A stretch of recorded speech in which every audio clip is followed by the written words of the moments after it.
नमस्कार, मेरा नाम आलोक है। आप लाइव स्ट्रीज देख रहे हैं। बिहार बिग डिबेट में आपका बहुत स्वागत है। देखिए, हम बात करेंगे मुख्यमंत्री नीतीश कुमार की। नीतीश कुमार का इंतजार सबको है। मुद्दा यही है, नीतीश कुमार का इंतजार करना होता है, नहीं तो नीतीश कुमार भी सधी सधाई राजनीति करते हैं। देखिए, हम आज की ही बात करें, हमारे साथ दो मेहमान हैं। रवि उपाध्याय जी हैं, वरिष्ठ पत्रकार हैं। प्रोफेसर नवल किशोर यादव जी हैं, आरजेडी के राष्ट्रीय प्रवक्ता हैं। बहुत स्वागत है आपका। आप दिल्ली में रहते हैं, आज पटना में आए स्टूडियो में। हम बात करेंगे नीतीश कुमार की। नीतीश कुमार का इंतजार तो है, राहे बगाहे आरजेडी कहे न कहे, आरजेडी को भी है, क्योंकि वो आएंगे तो गठबंधन मजबूत होगा, वो महागठबंधन बड़ा होगा और जीत भी सामने दिखेगी। वहीं आज चिराग पासवान के साथ क्या हुआ? चिराग पासवान पार्टी कार्यालय में दही चूड़ा का भोज रखा गया था। दही चूड़ा भोज का आयोजन भी हुआ। तमाम नेता पहुंचे, दिलीप जायसवाल पहुंचे, सम्राट चौधरी पहुंचे। अब से थोड़ी देर पहले, लगभग एक डेढ़ घंटे पहले, महामहिम राज्यपाल जो है वो भी पहुंचे हैं चिराग पासवान से मिलने। उनके सरकार उनके प्राइवेट आवास पे, इसके पूर्व में जो उनका घर है वहाँ पहुंचे, उनके परिजनों से मुलाकात की, उनके माँ से मुलाकात की है। आरिफ मोहम्मद खां भी पहुंचे। लेकिन नीतीश कुमार जब पहुंचे उस वक्त चिराग पासवान ही वहाँ नहीं थे। क्या सच में नीतीश कुमार अनजाने में चले गए? उससे पहले वो रत्नेश सदा के यहाँ गए थे, या मैसेज तो देना होता है? चलिए, हम नवल किशोर यादव के पास आएंगे, रवि उपाध्याय जी के पास आते हैं। नीतीश कुमार जो आज गए, होना कुछ नहीं है, सब कह रहे हैं, लेकिन नीतीश कुमार का इंतजार तो सबको है। एनडीए भी इंतजार करती है, आरजेडी भी करती है। और आज जो मैसेज दिया, पहले हम शुरुआत वहीं से करेंगे। देखिए, नीतीश कुमार निश्चित रूप से, जो लोग कहते हैं, जिस बात की अंदेशा है, खिचड़ी मकर संक्रांति के बाद से शुभ कार्य होता है, तो राजनीति में कहीं फुल स्टॉप नहीं होता है। कोई भी पार्टी, कोई भी दल, कोई भी गठबंधन, कोई भी अलायंस कह दे, हम इससे इत्तेफाक नहीं रखते हैं कि आप अगर यदि कह दिए कि दरवाजा बंद, तो दरवाजा बंद। राजनीति में फ्लेक्सिबल होता है आदमी, और वह कह देना कभी अंतिम नहीं होता है। कई दफा कहा गया कि दरवाजा बंद हो गया, अब नहीं एंट्री होगी। नीतीश कुमार भी कई दफे कहे कि मर जाएंगे लेकिन उधर नहीं जाएंगे, मिट्टी में मिल जाएंगे। तो यह सब बात तमाम तरह की बात है, और ये माने पब्लिक डोमेन में है, कोई हम नहीं कह रहे हैं। तो लेकिन आज नीतीश कुमार ने चिराग पासवान की पार्टी की ओर से, जो एनडीए फोल्ड में है, और एनडीए फोल्ड में नीतीश कुमार भी केंद्रीय मंत्री हैं, वही कह रहे हैं, तो उनकी पार्टी के कार्यालय में आज जो है सो चूड़ा दही का आयोजन किया गया था। लेकिन नीतीश कुमार का जाना जिस तरीके से, वह कहीं ना कहीं सांकेतिक रूप से, वह तो कुछ न कुछ संकेत दे गए। इसको कोई माने नहीं माने वह अलग विषय, मतलब अनझटके में नहीं था। नहीं, आप देखिए, एक चीज समझ लीजिए, एकदम आम माने भाषा की में आप समझ लीजिए, मुख्यमंत्री या गवर्नर, वीवीआईपी का जब भी कहीं पर जाने का शेड्यूल होता है, तो वो वहां पर यह जनरल माने प्रैक्टिस यही होता है कि वहां पर पहले आपको स्टेट जो ब्रांच है, स्पेशल ब्रांच है, वह जाकर के वहां से वहां देखता है, आता है, जाता है, और जांच होती है। और वह सब छोड़ दीजिए, सुरक्षा की जांच होती है कि नहीं, स्पेशल ब्रांच की रिपोर्ट आती है, कितना बजे फलना फलना फलना वो आएंगे, आपको जाना है, आना है, इस तरीके की बात होती है। उससे पहले स्निफर डॉग आता है वहां। ये तो आम प्रैक्टिस है, कोई नई बात है क्या? हम कोई कह रहे हैं? मतलब जाने से पहले पता होता है कि वहाँ कौन कौन से लोग हैं। बिल्कुल एग्जैक्टली। और चिराग पासवान जब वहां नहीं थे, नीतीश कुमार का उस समय जाना बिफोर टाइम, जबकि चिराग पासवान केंद्रीय मंत्री हैं, उनका शेड्यूल जारी था, आम आवाम मीडिया के पास भी था, कितने बजे चिराग पासवान श्री कृष्णापुरी आवास से पहुंचेंगे, एक व्हीलर रोड अपने पार्टी कार्यालय दफ्तर में, और उसे 5 मिनट के जाना आना। और हाँ, एक बात नीतीश कुमार की, हम जो व्यक्तिगत रूप से हम देखे कि वहां पर उन्होंने स्वर्गीय रामविलास पासवान की जो चलचित्र था, उस पर जाकर के पुष्पार्पित किया, यह एक बात है। लेकिन आज मैसेज बहुत लाउड एंड क्लियर है, इसको पढ़ने की जरूरत है, और इसको समझने की। कहते हैं कि अरे अभी बच्चे ना हो, बिल्कुल अभी बहुत कुछ जाना बाकी है। नवल किशोर जी, सच में चिराग पासवान को आज एक मैसेज दिया नीतीश कुमार ने? आप पर तो बाद में आएंगे। देखिए, नीतीश कुमार जी को निमंत्रण था चिराग जी के तरफ से, और वो गए, कब गए, क्यों गए, इसका मतलब बहुत ज़्यादा हम लोग नहीं पढ़ना चाहते। लेकिन एक बात तो तय है, जैसा कि हमारे साथी पैनलिस्ट ने बोला, कि जब भी चीफ मिनिस्टर ऑफिस कहीं जाता है तो इसकी जानकारी उसको जरूर होती है जिसके पास वो जाते हैं। तो ये कहना, ये मानना कि वो नहीं जानते होंगे या उनको जानकारी नहीं होगी, मुझे लगता है ये सही नहीं है। हाँ, वो क्यों गए और इस तरह से अब्रप्टली जाकर अपना काम करके चले आए, ये जरूर हो सकता है कि नीतीश कुमार जी ऐसे व्यक्ति हैं कि वो अपना अपमान भूलते नहीं है, मतलब, और अपमान का बदला लेते हैं। विस्तार से बताइए। हाँ, और अपमान, मुझे लगता है कि वो ये नहीं भूल पाएंगे कि 2020 में जो चिराग पासवान ने भाजपा का हनुमान बनके जो उनके साथ काम किया था, उसको वो भूल नहीं पाएंगे। जो पार्टी उनकी 43 सीटों पर हाँ, 43 सीट पर आई, जैसा वो मानते हैं, और उनके पार्टी ओपनली इस बात को उस समय भी कही थी कि भाजपा जानबूझकर हमें कमजोर करना चाहती है। और नीतीश कुमार जो 2022 में एनडीए छोड़कर आए, तो उन्होंने इस बात को सार्वजनिक तौर पे कहा कि जो इनके साथ रहता है उस दल को कमजोर करने का काम करते हैं, और यही कारण है कि हमारे दल भी समाप्त नहीं हुए, यही कारण है कि हम यहाँ से छोड़कर आए हैं। और चिराग पासवान तो इसके भुक्तभोगी हैं, 1 से 2 कर दिए गए पार्टी में, वो भुक्तभोगी हैं। तो आज के डेट में दोनों को यह मालूम है, नीतीश कुमार को भी मालूम है और चिराग पासवान को भी मालूम है कि आने वाले समय में चूंकि चुनावी वर्ष है, तो अपना अपना वैल्यू, अपना अपना मूल्य तय करने के लिए और होने के लिए कुछ न कुछ रणनीति और राजनीति करेंगे। मुझे लगता है कि इसी दृष्टिकोण से उन्हें देखने की जरूरत है। अगर इसका राजनीतिक मतलब निकाला जाए तो यही निकल सकता है। इस राजनीति का मतलब अगर निकाला जाए तो यही निकलेगा। लेकिन आप लोग को भी तो, मैंने कहा फिर से, नीतीश कुमार का इंतजार सबको है, आपकी पार्टी को भी होता है। लालू जी ने भी कहा था कि आएंगे तो माफ कर देंगे। आज मीसा भारती ने भी कहा कि ठीक है, दही चूड़ा का भोज है, स्वागत है ना, वो तो चाहती है कि नरेंद्र मोदी भी आए, अमित शाह भी आए। और नहीं, देखिए एक चीज तो तय है ना कि लालू जी और नीतीश जी के जो संबंध है लगभग 5 दशक का है, साथ में संघर्ष किए हुए हैं, एक ही आंदोलन से निकले हुए हैं, लंबे समय तक साथ रहे। और यह भी तय है कि जो उनके रिश्ते हैं उसमें इस तरह की बात नहीं है, ना दरवाजा खुलती है ना बंद होती है। जब आप पूछते हैं तो जरूर बोलते हैं कि हमेशा खुला है। इसका संकेत है कि उनकी दोस्ती जो व्यक्तिगत तौर पे है उसमें कोई ये नहीं है। हाँ, जहाँ तक राजनीतिक बात आप करेंगे तो इंतजार नीतीश कुमार की नहीं है, ना हमें है ना बिहार को है। इंतजार बिहार को और हमें ये है कि हमें कब मौका मिले ताकि हम जो प्रॉमिस करते हैं उसको पूरा कर पाएं, जिसका एक उदाहरण हम 17 महीने के शासन काल में दे चुके हैं। और जब भी हमें मौका मिलेगा तो बाकी जो वायदे हैं या जो बिहार की ज़रूरत है, वो चाहे बेरोजगारी हो, चाहे पलायन रोकने की बात हो, चाहे बेहतर विकास की बात हो, उन तमाम तरह के मुद्दों पर जो हम वादा भी कर रहे हैं और जो हमने काम किए भी हैं 2 छोटे छोटे समय काल में, उसको हम आगे बढ़ाने की कोशिश करेंगे। तो यहाँ पर नीतीश कुमार का इंतजार कम से कम आरजेडी को उस मामले में नहीं है कि वो आएंगे, सरकार बनाएंगे और तब नहीं, तो वो आएंगे तब ना महागठबंधन बनेगी, तब तो सरकार बनेगी। महागठबंधन ही सरकार बनाएगी। आपने देखा होगा कि पिछले बार भी 2020 में भी महागठबंधन सरकार बना चुकी थी। कुछ न कुछ ऐसा जरूर हुआ जो पूरा देश जानता है, उस समय की मीडिया भी जानती है, और इलेक्शन कमीशन की निगरानी में हुआ, क्योंकि जो लगातार 6 घंटा तक डिले करके एक रिजल्ट दिया गया, किसी को जीतने के बावजूद भी उसको हारने का सर्टिफिकेट दिया गया, ये इतिहास से आप मिटा नहीं पाएंगे। तो वो एक्चुअल में उसके बावजूद भी जो फर्क था, महज 10,000 वोटों का फर्क था। तो हम चुनाव तो पिछले बार भी जीत चुके थे, और हमारे कहने में न 2020 में और 2025 में कोई फर्क नहीं है। जो बात हम कह रहे थे उसी बात पर अडिग है। यह भाजपा और जदयू या उनके साथ जो लोग हैं उनको बताना पड़ेगा कि आप नई चीज क्या कर रहे हैं। आपके पास 20 साल लगा, आप बिहार को इतने पिछड़े हुए बिहार के रूप में क्यों निर्मित किया। तो हमारे लिए तो जो समय है, आने वाले समय है, उसमें संघर्ष और बिहार की जनता की बेहतरी के लिए जो काम। लेकिन ये आप मानते हैं नीतीश कुमार छोड़ते किसी को नहीं, जो आपने कहा है? नहीं, देखिए वो उनका उदाहरण है। जैसे वो तो थाली खींचने का अगर किसी राजनीतिक दल या नेता के इतिहास में हो तो नीतीश कुमार है। अगर यहाँ पर वो थाली छोड़ के चले आए तो कौन सी नई बात। नहीं, आप लोग भी जो कह रहे हैं कि दरवाजे बंद है क्योंकि राजनीतिक संभावनाओं का खेल है, इसकी क्या गारंटी कि दरवाजे खुल नहीं जाएंगे? आज बोलना चाहेंगे तो तुरंत ले लेंगे आप। देखिए पिछले बार भी नीतीश कुमार जी खुद चल के आए थे। ठीक है, अगर आएंगे तो ले लेंगे आप। हमारे हम देखिए अब वो आने लायक रहे नहीं, ये भी सच है। हर समय की बिहार की राजनीति या किसी भी राजनीति की एक सच होती है। आज की सच ये है कि आज वो खुद तय नहीं कर पा रहे हैं कि कभी किसी का पैर पकड़ते हैं, कभी किसी का पैर पकड़ते हैं, कभी किसी से माफी मांगते हैं, कभी कहते हैं कि 2005 के पहले कुछ था ही नहीं, न कोई कपड़ा पहनता था, न किसी का महिलाओं पर इस तरह की टिप्पणी करते हैं कि इतनी सुंदर थोड़ी दिखती थी। तो इस तरह का जो उनका विचार प्रदर्शित हो रहा है सार्वजनिक जीवन में, इससे यह विश्वास करना मुश्किल है कि उनकी राजनीतिक चेतना जो है आज के डेट में कोई काम करने लायक है भी या नहीं। सर, राजनीतिक चेतना पर सवाल नहीं, देखिए ये प्रोफेसर नवल किशोर जी हैं, ये आरजेडी की बात कह रहे हैं, वो उस पर हमको कुछ नहीं बोलना है। देखिए सबसे बड़ी बात है कि नीतीश कुमार बिहार के लिए जरूरी भी हैं, मजबूरी भी हैं, और किसी भी हर गठबंधन के लिए, हर गठबंधन के लिए हम बता रहे हैं कि किसी भी अगर यदि तेजस्वी यादव यह सोच रहे हैं कि हम अपने बलबूते चले आएंगे, और फिर वही वाली बात जो अभी प्रोफेसर नवल जी कह रहे थे कि चुनाव में हम लोग को हरा दिया गया चुनाव आयोग, तो यह सब देखिए, यह ठिकरा फोड़ने की बात, अगर यदि आपका मार्जिन ज्यादा होता तो यह ठिकरा नहीं फोड़ पाते ना। आपका मार्जिन 200, 100, 400 तो आप उसको कह सकते हैं कि देखिए किस तरीके से चुनाव आयोग के ऊपर जो संवैधानिक संस्था है उस पर वह तो पॉलिटिकल पार्टी है, कोई किसी पर लोकतंत्र है, यहाँ पर आप आरोप प्रत्यारोप कर सकते हैं।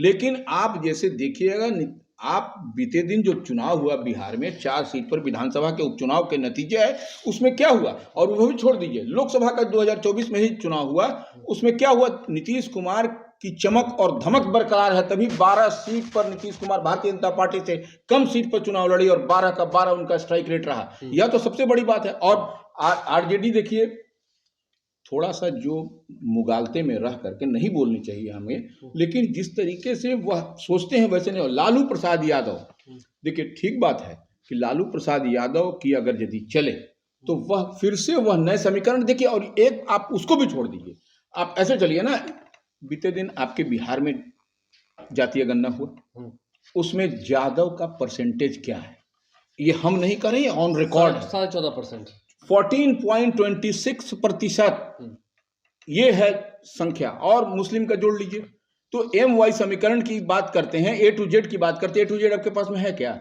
A to Z का किला होता तो आपके पास में ये 4 चुनाव विधानसभा के नतीजे आपको स्पष्ट दिखाई पड़ रहा है। तो ये देखिए, सबसे बड़ी बात है दरवाजा बंद और खोलने की बात नहीं। लालू प्रसाद यादव ठीक कह रहे हैं, थोड़ा सा देखिए अपने, इसीलिए पुराने लोग कहावत गांव गाँव में कहते हैं कि जब भी बारात जाए तो उसमें 1-2 बूढ़ा लोग को रखना चाहिए। वो उस परिस्थिति में वो लोग अनुभव की बात, अनुभव, तो वो लोग देखिए लालू प्रसाद यादव जो जितनी बात कह रहे हैं कि दरवाजा खुला है, आप मान रहे हैं कि हाँ, अगर आज नीतीश कुमार लौट कर तुरंत ले लेंगे लोग? देखिए, ले नहीं ले वो हम नहीं कर सकते, वो तो हमको जूसा चार्ज नहीं है, नहीं लोग के पेट में।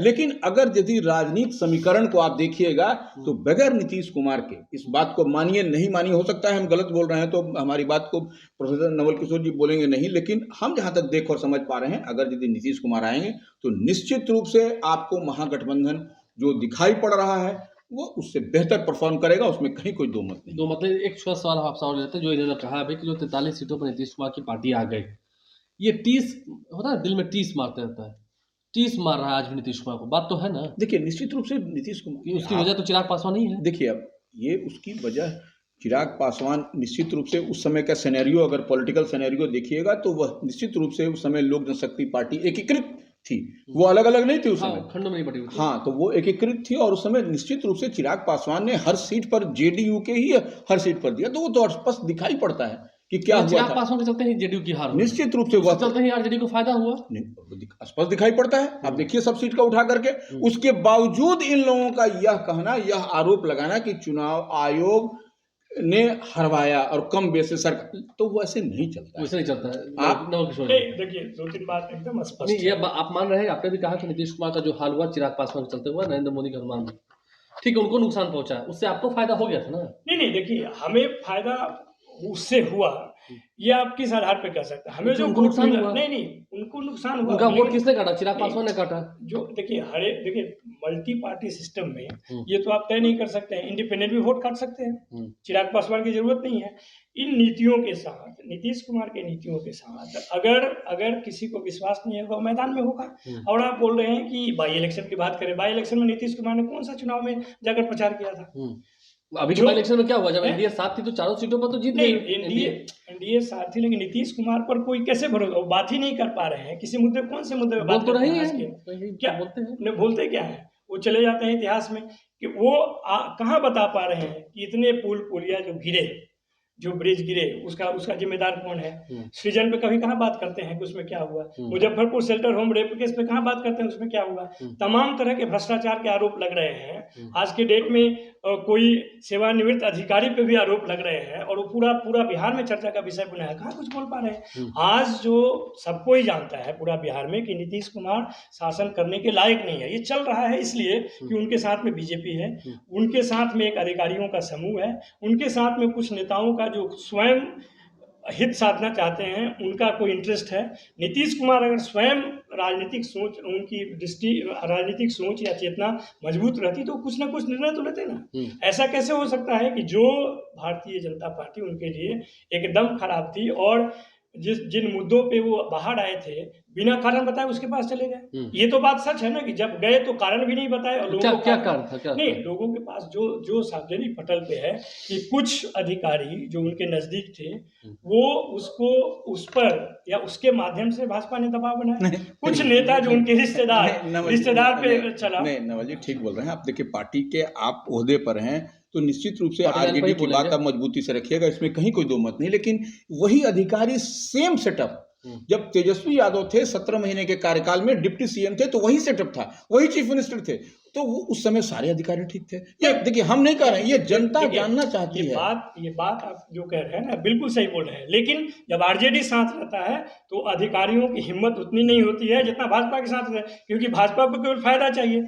जो लोक हित में काम कर रहे हैं और हम सबसे बड़े दल के रूप में काम करते हैं तो हम उनके अधीन तो हो नहीं जाएंगे। जो हमारी नीति, आप इस बात से इनकार थोड़ी कर सकते हैं कि जहां भी नौकरियां दी गई वो मंत्रालय सारे आरजेडी के पास थे। इसका जवाब किसी और भाई तो शिक्षा मंत्री तो आपके उस वक्त ठीक है, शिक्षा मंत्री में शिक्षकों की नौकरी मिली, शिक्षा मंत्री तो आपके उस वक्त रामचरितमानस बांट रहे थे। नहीं, वो भी समाज का एक पक्ष शिक्षा है। मंत्री थे क्या? नहीं, बिल्कुल थे। अब इसको कैसे आप नकार सकते हो? शिक्षा मंत्री उस वक्त स्टेज पर थे जब नौकरी बट रही थी। ये बंटने के समय में नहीं, जरूरी नहीं है। उसमें थोड़ा सा आप करेक्ट कर लीजिए।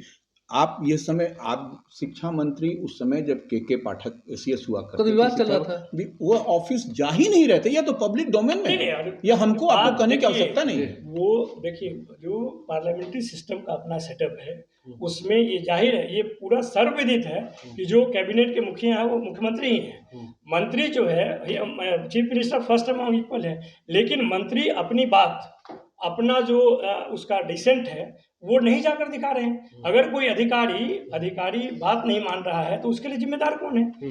तो लेकिन अधीन जो रखने का काम है नीतीश कुमार का या उनके बदौलत काम करने का उनके चरित्र में है। हमारे चरित्र में यह है कि हम जनहित में या जन सेवा में जितनी भी बातें हैं उसके लिए हम अटल रहे और हमने करके दिखाया है। वो चाहे मेडिकल के क्षेत्र में हो, चाहे स्पोर्ट्स के क्षेत्र में हो, चाहे IT के क्षेत्र में हो, जिसमें भी हम आज क्लेम कर रहे हैं उसको खारिज करके दिखाइए ना। जो काम हमारे मंत्रालय के द्वारा, वो जिसके मुखिया तेजस्वी यादव है, जिसके एजुकेशन मिनिस्टर थे, जिसके ग्रामीण मंत्री में जो भी कार्य हुए हैं आप उसको खारिज करके नीतीश कुमार ने आपको छोड़ दिया। नहीं, नीतीश कुमार ने छोड़ने का कारण नहीं बताइए, आप भी जानते हैं। ठीक है, तो आपको लगता है कि ठीक है जब आपके साथ ऐसा हुआ तो आगे क्या चिराग पासवान के साथ वैसा नंबर आ सकता है? देखिए चिराग पासवान क्या करेंगे क्या नहीं करेंगे उनकी अपनी मर्जी है, लेकिन ये बात सही है, ये बात पूरे बिहार के मन में है कि उस पार्टी को जो पार्टी ने 2 भाग में तोड़ दिया।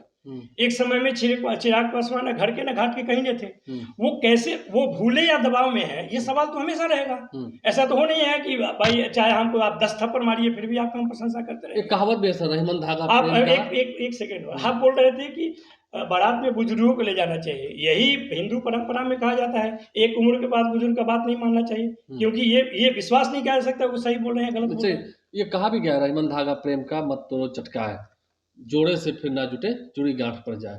तो प्रेम का जो धागा था ठीक है, जेडीयू बीजेपी में तो कई बार टूटा है, वो अलग आदत पड़ गई है, लेकिन जो लोजपा में और जेडीयू में हुआ, लोजपा ने जेडीयू को नुकसान पहुंचाया, जेडीयू ने भी एक समय में लगकर क्या राजनीति की, लोजपा 2 खंडों में बट गई, तो कहीं ना कहीं असर तो पड़ेगा। ये प्रेम बंधन तो नहीं होने वाला है। नहीं देखिए असर पड़ेगा, ये ठीक है, कोई इसे हल्के में ले, हम ये नहीं करें कि गठबंधन बदल रहा है, गठबंधन नीतीश जी छोड़ रहे हैं, ऐसी कोई बात नहीं है, ये बात क्लियर है।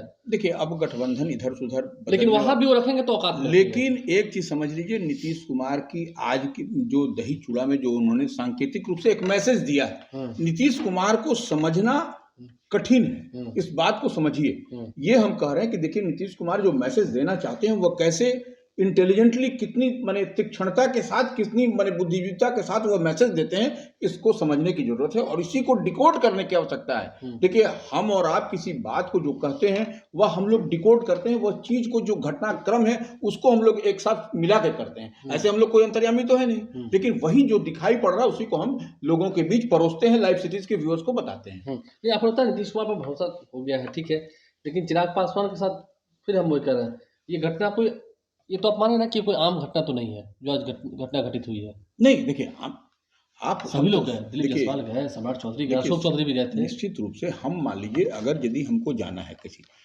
तो आप घर के मालिक में से कौन बगैर मिले चले आइएगा, ये आपको मालूम तो होना चाहिए ना कि घर का मालिक, घर का प्रिंसिपल, घर का अभिभावक कितने बजे रहेगा। और यह तो और वो आपको तो जान राजू तिवारी थे कि वह इज्जत बच गई। निश्चित रूप से वो प्रदेश अध्यक्ष नहीं हैं। तो कोई रहता ही नहीं है, तो हाँ, बाकी कार्यकर्ता रहते हैं। निश्चित रूप से वही हम कह रहे हैं। और चीफ मिनिस्टर का जाना, चीफ मिनिस्टर कोई साधारण पद नहीं है। एनडीए में वो नेता है, वो बिहार के नेता है, बिहार के नेता है, मुख्यमंत्री हैं, एनडीए में बड़े नेता है, जदयू के राष्ट्रीय अध्यक्ष हैं। देखिए, आप और हम जाए कोई ना मिले वो अलग विषय है। हम लोग गए भी तो नहीं मुलाकात हुई, ठीक है, वो that is different. But chief minister गए और उनसे मुलाकात ना हो, यह अपने आप में बड़ा सवाल है। इस बात को कोई हल्के में ले रहा है, हम नहीं समझ पा रहे हैं। देखिए, जहाँ तक आप भरोसा की बात कर रहे हैं, आखिर नीतीश कुमार पे बिहार की जनता अब क्यों भरोसा करे? आप लगातार नीतीश कुमार पर चिराग पासवान पर भरोसा करें कि नहीं है? नहीं, चिराग पासवान पे नीतीश कुमार क्यों भरोसा करे, जबकि उनको लगता है, या उल्टा चिराग पासवान भी नीतीश कुमार पे क्यों भरोसा करें? एनडीए में जो इनफैक्ट जो घटक दल है, आप बता रहे हैं प्रचार की बात में, जो जहाँ से हम लड़ी थी चुनाव, वहाँ पे लोजपा के कैंडिडेट थे, वहाँ पे चिराग पासवान प्रचार करने नहीं गए। ऐसे तो राघोपुर में था, राघोपुर में जब तेजस्वी यादव लड़े थे तो वहाँ भी लोजपा कैंडिडेट उतारे गए थे। नहीं, उस समय की बात है, अभी बाई इलेक्शन क्यों नहीं करेंगे? नहीं, उस समय की बात आप कीजिए। नहीं, अगर हर एक चुनाव की अपनी परिधि होती है, उसमें क्या होता है और क्यों होता है, ये अलग बात है। आप अभी उपचुनाव की बात कर रहे हैं। अभी चुनाव में तो ये भी नहीं कहता, जो कॉन्फ्लिक्ट है, जहाँ से दीपा माझी लड़ रही थी, दीपा माझी, यहाँ पे कहने को एनडीए है, लेकिन कॉन्फ्लिक्ट तो यहाँ पे भी दिख रहा है कि जदयू और एजेपी में है, हम और एजेपी में है, आप लेकिन बिहार की जनता या जो लोग राजनीति करते हैं, समाजवाद की राजनीति करते हैं, या जिस तरह की राजनीति हम लोग करते हैं, उसमें ये सवाल तो पूछे जाएंगे। नीतीश कुमार जातीय जनगणना में मुद्दे पे छोड़कर बाहर आते हैं और जातीय जनगणना कराते भी हैं, आरक्षण का दायरा बढ़ाते भी हैं, लेकिन उसको 9 शेड्यूल में नहीं डलवा पाते हैं। वे इतने समय तक साथ रहने के बावजूद आप विशेष राज्य की दर्जा नहीं दिला पाते हैं। तो ये किस तरह की राजनीति है? तो मात्र सत्ता ही तो है, सत्ता लोभी है, दोनों इंजन का सत्ता लोभी है, क्योंकि एक साथ रखा है। हम तो जब भी आए हैं काम किए हैं, 17 महीने में ही, चाहे जैसे भी हो, आप जो भी उसका आधार माने, जो तारीफ हो जाएगी वो आपकी, जो बुराई हो जाएगी नीतीश कुमार की, जिसके आप 17 साल में क्यों नहीं किए भाई? आप 17 साल में क्यों नहीं? ठीक है, 17 महीने में भी तो लेकिन एक बात तो है कि लेकिन आपको नीतीश कुमार को साथ में लेने में आरजेडी के अंदर भी 10 सर्कुलर रोड के अंदर ही अलग अलग राय निकल के आ रहे हैं। क्यों भाजपा में नहीं है? सम्राट चौधरी का क्या विचार था उनके जाने के पहले? नहीं, भाजपा में 10 लोग हैं जो कि नीतीश कुमार खुलेआम गाली देते हैं। चिराग पासवान के मन में क्या, वो तो वो जानेंगे। खैर, हम के मन में क्या है? हम के नेता को सदन के अंदर में इतनी गालियां दी उन्होंने, इतनी भद्दी बातें कही, सम्राट चौधरी को इतनी भद्दी बातें कही, सम्राट चौधरी ने कसम खाया कि पगड़ी नहीं छोड़ेंगे, पगड़ी क्या, वो बाल भी छिलवा दी। चलिए, बहुत शुक्रिया आप दोनों मेहमानों का, जो चर्चा हुई, इस चर्चा में बने रहने के लिए आपका बहुत शुक्रिया, जो आपने बातें सुनी है, समझी हैं। आप भी अपनी राय कमेंट बॉक्स में जरूर दीजिएगा। बहुत शुक्रिया, बहुत धन्यवाद आपका भी बहुत शुक्रिया। हमारे चैनल को सब्सक्राइब कर लें। इस वीडियो को अगर फेसबुक पर देख रहे हैं तो पेज को लाइक करना ना भूलें। धन्यवाद।